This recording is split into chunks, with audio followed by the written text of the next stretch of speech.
बस इसको कंजुगेटिव भाग देना है। देखो अगर ये 37 है ना, अब 37 में बस आप इसको कंजुगेटिव, अब बताओ 13 से भाग कर दे। जैसे अगर आप भाग देते चाइना की तरह नहीं, इंडिया की तरह भाग देना है। 13 दूना कितना हो जाएगा, तो अब आप कहोगे सर 26। अब कितना बचा, तो अब आप कहोगे 11।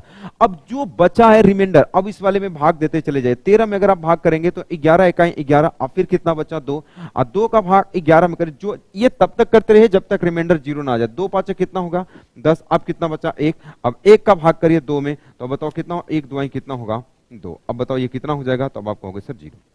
अब देखो, अब कंपेयर कर लीजिए क्वेश्चन में कि अब ये क्या हो जाएगा। देखो ये जो 2 है ना, ये तो क्वेश्चन वाला है, ये कौन वाला है, तो अब आप कहोगे सर ये क्वेश्चन वाला है।